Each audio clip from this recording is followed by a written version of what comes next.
Good day, and welcome to Hiroshima University's English Podcast. Hi, everyone. Welcome back to our fourth and final podcast about Shakespeare's famous play called A Midsummer Night's Dream. I'm Joe. And I'm Kay.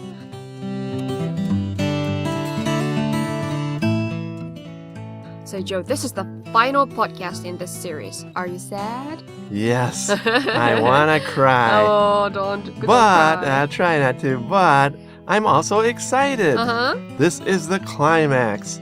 What will happen? Yes, I want to know too. Actually, today will be the funniest part of the whole play. Haha, funny, good. So, but before we explain about the play, Joe, can you tell us about some tourist places which people can go to learn more about Shakespeare? Sure, Kay. Of course, the most famous place is Stratford-upon-Avon, a couple of hours from London, where Shakespeare was born and lived much of his life. So, Stratford-upon-Avon. For example, the town has his birthplace home, and also Anne Hathaway's cottage. Anne was Shakespeare's wife, by the way. Both of those buildings are very cute, traditional British houses. British buildings are unique. And the town also has Shakespeare's tomb. お墓があるんですね。And the Royal Shakespeare Company performs Shakespeare plays in a beautiful building in Stratford-upon-Avon throughout the year. Shakespeare plays. Meanwhile, in London, the Royal Shakespeare Company also performs a lot of plays. Besides the plays, in London, you can go to Shakespeare's Globe Theatre. The Globe Theatre. Shakespeare was one of the owners of an older version of it, right?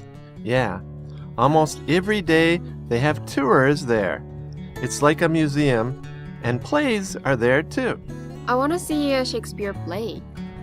Actually, Kay, if you want to see a Shakespeare play, they are performed in a lot of cities and towns in almost all English-speaking countries almost every day. Oh, yeah? Yeah. Of course, places like Broadway in New York City have the most famous performances. Yeah. But actually, all cities in former British countries, such as Sydney, Australia, Cape Town, South Africa, San Francisco in the U.S., and Toronto in Canada, have professional groups that put on Shakespeare plays all the time. Oh, but I don't have much money. Even without money, you can see free Shakespeare plays often. In all of those countries, cities, and towns, they are constantly performing plays at the high school level, neighborhood groups, colleges, and they are all really good. I see. Well, before we run out to see a play, shall we finish our version of A Midsummer Night's Dream? Let's do it. Everyone, as you remember, due to the fairy's magic juice, Lysander loves Helena instead of his true love, Hermia. And Demetrius and Lysander are going to fight to get Helena. In the beginning of part 4, the king of the fairies, Oberon, goes to where the queen is sleeping in the forest to trick her into giving him a page, a servant. He wants a page? Strange. Like most people want money or happiness, but he wants a servant, an assistant. It is a bit strange. Anyway, a clown had also been wandering around the forest, got tired, and fell asleep in a place near the queen. A clown? Yes, and Oberon got an idea for a funny joke. He put a fake ass's head on the clown while the clown was sleeping. An ass's head is the same as a donkey's head. ロバの頭の仮装みたいなのをしてたってことですね。In modern English, the word ass often has a bad meaning, insulting. ケツとかお尻ってことですね。Yes, but actually everyone also knows the second meaning of ass, meaning a donkey. Today, donkey is a more polite word. I see. Anyway, Oberon put a fake ass's head on the clown while the clown was sleeping. Then Oberon also put the magic juice on the queen's eyes, so when the queen woke up, she saw the ass, and the donkey became her true lover. Oh, a funny joke.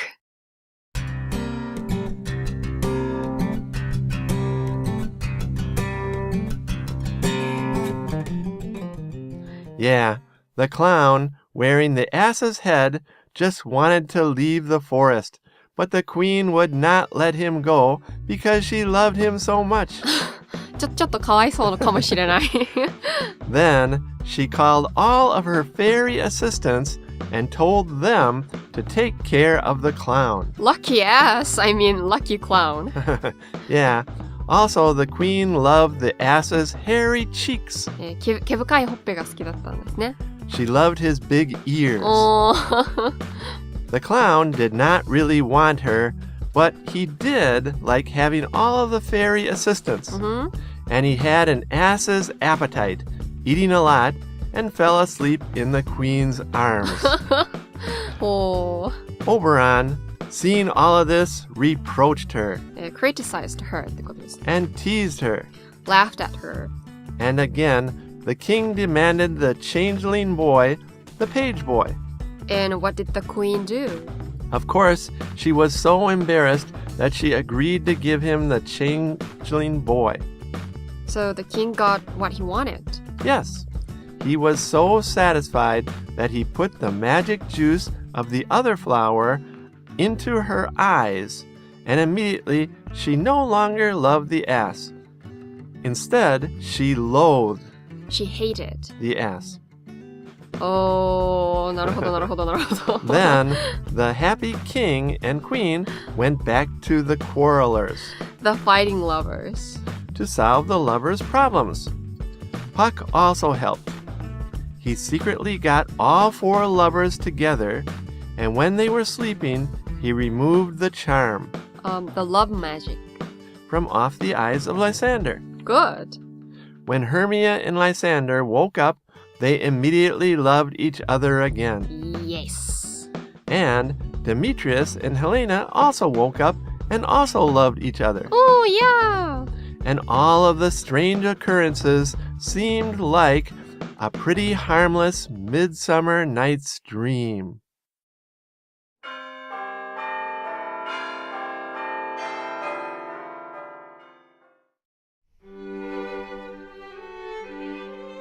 Shakespeare's A Midsummer Night's Dream, written by Charles and Mary Lamb.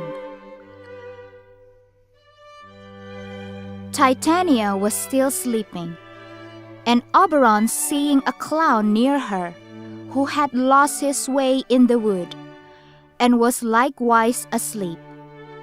"This fellow," said he, "shall be my Titania's true love." And clapping an ass's head over the clown's, it seemed to fit him as well as if it had grown upon his own shoulders. Though Oberon fixed the ass's head on very gently, it awakened him, and rising up, unconscious of what Oberon had done to him, he went towards the bower where the fairy queen slept. "Ah, what angel is that I see?" said Titania, opening her eyes, and the juice of the little purple flower beginning to take effect. "Are you as wise as you are beautiful?" "Why, mistress," said the foolish clown, "if I have wit enough to find the way out of this wood, I have enough to serve my turn." "Out of the wood do not desire to go," said the enamored queen. "I am a spirit of no common rate. I love you. Go with me, and I will give you fairies to attend upon you." She then called 4 of her fairies. Their names were Peace Blossom, Cobweb, Moth, and Mustard Seed. "Attend," said the queen, "upon this sweet gentleman, hop in his walks, and gambol in his sight. Feed him with grapes and apricots, and steal for him the honey bags from the bees. Come, sit with me," said she to the clown, "and let me play with your amiable hairy cheeks, my beautiful ass, and kiss your fair large ears, my gentle joy." "Where is Peace Blossom?" said the ass-headed clown, not much regarding the fairy queen's courtship, but very proud of his new attendants. "Here, sir," said little Peace Blossom. "Scratch my head," said the clown. "Where is Cobweb?" "Here, sir," said Cobweb. "Good Mr. Cobweb," said the foolish clown, "kill me the red humble bee on the top of that thistle yonder, and, good Mr. Cobweb, bring me the honey bag. Do not fret yourself too much in the action, Mr. Cobweb, and take care the honey bag break not. I should be sorry to have you overflown with the honey bag." "Where is Mustard Seed?" "Here, sir," said Mustard Seed. "What is your will?" "Nothing," said the clown. "Good Mr. Mustard Seed, but to help Mr. Peace Blossom to scratch. I must go to a barber's, Mr. Mustard Seed, for methinks I am marvelous hairy about the face." "My sweet love," said the queen, "what will you have to eat?"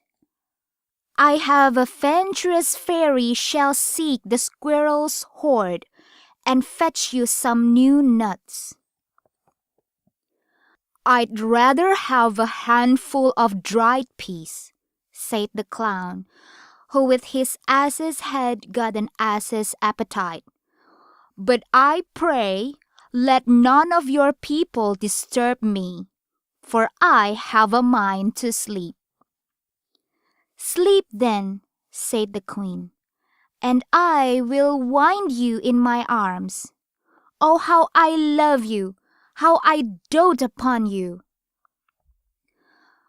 When the fairy king saw the clown sleeping in the arms of his queen, he advanced within her sight and reproached her with having lavished her favors upon an ass. This she could not deny, as the clown was then sleeping in her arms, with his ass's head crowned by her with flowers. When Oberon had teased her for some time, he again demanded the changeling boy, which she, ashamed of being discovered by her lord with her new favorite, did not dare to refuse him. Oberon, having thus obtained the little boy he had so long wished for to be his page, took pity on the disgraceful situation into which, by his merry contrivance, he had brought his Titania, and threw some of the juice of the other flower into her eyes. And the fairy queen immediately recovered her senses, and wondered at her late dotage, saying how she now loathed the sight of the strange monster. Oberon likewise took the ass's head from off the clown, and left him to finish his nap with his own fool's head upon his shoulders. Oberon and his Titania being now perfectly reconciled, he related to her the history of the lovers and their midnight quarrels, and she agreed to go with him and see the end of their adventures. The fairy king and queen found the lovers and their fair ladies at no great distance from each other, sleeping on the grass plot. For Puck, to make amends for his former mistake, had contrived with the utmost diligence to bring them all to the same spot, unknown to each other. And he had carefully removed the charm from off the eyes of Lysander, with the antidote the fairy king gave to him. Hermia first awoke, and finding her lost Lysander asleep so near her, was looking at him and wondering at his strange inconstancy. Lysander presently opening his eyes, and seeing his dear Hermia, recovered his reason, which the fairy charm had before clouded. And with his reason, his love for Hermia, and they began to talk over the adventures of the night, doubting if these things had really happened, or if they had both been dreaming the same bewildering dream. Helena and Demetrius were by this time awake, and a sweet sleep having quieted Helena's disturbed and angry spirits, she listened with delight to the professions of love which Demetrius still made to her, and which, to her surprise as well as pleasure, she began to perceive were sincere. These fair night-wandering ladies, now no longer rivals, became once more true friends. All the unkind words which has passed were forgiven, and they calmly consulted together what was best to be done in their present situation. It was soon agreed that, as Demetrius had given up his pretensions to Hermia, he should endeavor to prevail upon her father to revoke the cruel sentence of death which had been passed against her. Demetrius was preparing to return to Athens for this friendly purpose, when they were surprised with the sight of Aegeus, Hermia's father, who came to the wood in pursuit of his runaway daughter. When Aegeus understood that Demetrius would not now marry his daughter, he no longer opposed her marriage with Lysander, but gave his consent that they should be wedded on the 4th day from that time, being the same day on which Hermia had been condemned to lose her life. And on that same day, Helena joyfully agreed to marry her beloved and now faithful Demetrius.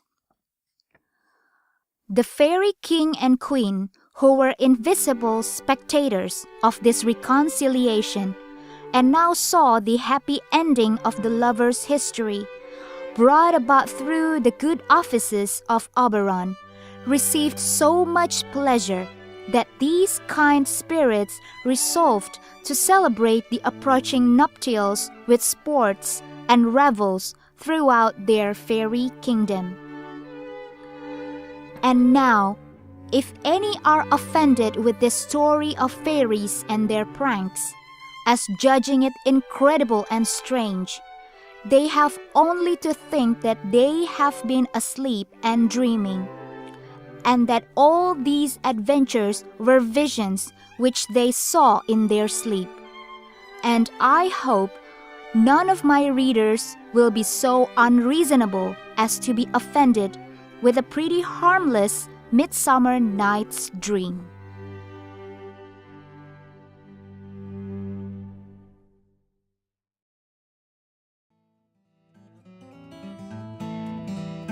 Well, everyone, we hope you enjoyed our podcast version of Shakespeare's A Midsummer Night's Dream. And we are sure that all of your English abilities are becoming great. In the near future, please watch a Shakespeare play in another country. Yes, if you do, you will learn a lot about the history and atmosphere of life in England. Yes, it's a tradition which has affected a lot of the world today. And we'll see you next time at Hiroshima University's English Podcast. Bye!